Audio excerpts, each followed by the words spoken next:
कृष्ण ने क्यों होने दिया द्रौपदी का चीरहरण? उद्धव ने कृष्ण से पूछा। जब द्रौपदी लगभग अपना शील खो रही थी, तब आपने उसे वस्त्र देकर द्रौपदी के शील को बचाने का दावा किया। लेकिन आप ये दावा भी कैसे कर सकते हैं? उसे एक आदमी घसीटकर भरी सभा में लाता है और इतने सारे लोगों के सामने निर्वस्त्र करने के लिए छोड़ देता है। एक महिला का शील क्या बचा? आपने क्या बचाया? अगर आपने संकट के समय में अपनों की मदद नहीं की, तो आपको आपात बांधव कैसे कहा जा सकता है? बताइए, आपने संकट के समय में मदद नहीं की, तो क्या फायदा? क्या यही धर्म है? इन प्रश्नों को पूछते पूछते उद्धव का गला रुंध गया और उनकी आंखों से आंसू बहने लगे। यह अकेले उद्धव के प्रश्न नहीं है। महाभारत पढ़ते समय हर एक के मनो मस्तिष्क में ये सवाल उठते हैं। उद्धव ने हम लोगों की ओर से ही श्री कृष्ण से उक्त प्रश्न किए। भगवान श्री कृष्ण मुस्कुराते हुए बोले, प्रिय उद्धव, ये सृष्टि का नियम है कि विवेकवान ही जीतता है। उस समय दुर्योधन के पास विवेक था, धर्मराज के पास नहीं। यही कारण रहा कि धर्मराज पराजित हुए। उद्धव को हैरान परेशान देखकर कृष्ण आगे बोले, दुर्योधन के पास जुआ खेलने के लिए पैसा और धन तो बहुत था, लेकिन उसे पासों का खेल खेलना नहीं आता था। इसीलिए उसने अपने मामा शकुनी का गुप्त क्रीड़ा के लिए उपयोग किया। यही विवेक है। धर्मराज भी इसी प्रकार सोच सकते थे और अपने चचेरे भाई से पेशकश कर सकते थे कि उनकी तरफ से मैं खेलूंगा। जरा विचार करो, अगर शकुनी और मैं खेलते तो कौन जीतता? पासे के अंक किसके अनुसार आते, उसके या मेरे अनुसार? चलो इस बात को जाने दो, उन्होंने मुझे खेल में शामिल नहीं किया। इस बात के लिए उन्हें माफ किया जा सकता है, लेकिन उन्होंने विवेक शून्यता से एक और बड़ी गलती की, और वह यह, उन्होंने मुझसे प्रार्थना की कि मैं तब तक सभा कक्ष में ना आऊं जब तक कि मुझे बुलाया ना जाए, क्योंकि वे अपने दुर्भाग्य से खेल मुझसे छुपकर खेलना चाहते थे। वे नहीं चाहते थे मुझे मालूम पड़े कि वे जुआ खेल रहे हैं। इस प्रकार उन्होंने मुझे अपनी प्रार्थनाओं से बांध दिया।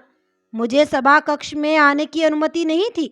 इसके बाद भी मैं कक्ष के बाहर इंतजार करता रहा कि कब कोई मुझे बुलाता है। भीम, अर्जुन, नकुल और सहदेव सब मुझे भूल गए, बस अपने भाग्य और दुर्योधन को कोसते रहे। अपने भाई के आदेश पर जब दुशासन द्रौपदी को बाल पकड़कर घसीटता हुआ सभा कक्ष में लाया, द्रौपदी अपना सामर्थ्य के अनुसार जूझती रही, तब भी उसने मुझे नहीं पुकारा। उसकी बुद्धि तब जागृत हुई जब दुशासन ने उसे निर्वस्त्र करना प्रारंभ किया। जब उसने स्वयं पर निर्भरता छोड़कर हरि हरि अभ्यम कृष्ण अभ्यम की गुहार लगाई, तब मुझे उसके शील की रक्षा का अवसर मिला। जैसे ही मुझे पुकारा गया, मैं अविलंब पहुंच गया। अब इस स्थिति में मेरी गलती बताओ। उद्धव बोले, कान्हा, आपका स्पष्टीकरण प्रभावशाली अवश्य है, किंतु मुझे पूर्ण संतुष्टि नहीं हुई। क्या मैं एक और प्रश्न पूछ सकता हूँ? कृष्ण की अनुमति से उद्धव ने पूछा। इसका अर्थ यह हुआ कि आप तभी आओगे जब आपको बुलाया जाएगा। क्या संकट से घिरे अपने भक्त की मदद करने आप स्वतः नहीं आओगे? कृष्ण मुस्कुराए। उद्धव, इस सृष्टि में हरेक का जीवन उसके स्वयं के कर्म फल के आधार पर संचालित होता है। ना तो मैं इसे चलाता हूँ और ना ही इसमें कोई हस्तक्षेप करता हूँ। मैं केवल एक साक्षी हूँ।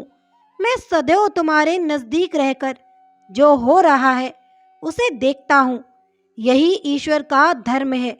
वाह वाह, बहुत अच्छा कृष्ण। तो इसका अर्थ यह हुआ कि आप हमारे नजदीक खड़े रहकर हमारे सभी दुष्कर्मों का निरीक्षण करते रहेंगे।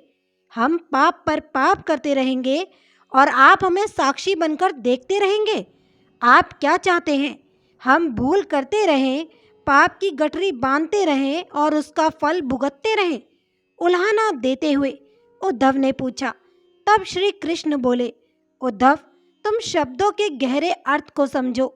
जब तुम समझकर अनुभव कर लोगे कि मैं तुम्हारे नजदीक साक्षी के रूप में हर पल हूं, तो क्या तुम कुछ भी गलत या बुरा कर सकोगे? तुम निश्चित रूप से कुछ भी बुरा नहीं कर सकोगे। जब तुम यह भूल जाते हो और यह समझने लगते हो कि मुझसे छुपकर कुछ भी कर सकते हो, तभी तुम मुसीबत में फंसते हो। कृष्णम वंदे जगतगुरु। दोस्तों, अगर आपको ये वीडियो अच्छा लगा हो तो चैनल को सब्सक्राइब करें और भी अच्छी जानकारियों के लिए। धन्यवाद। खुश रहिए, स्वस्थ रहिए।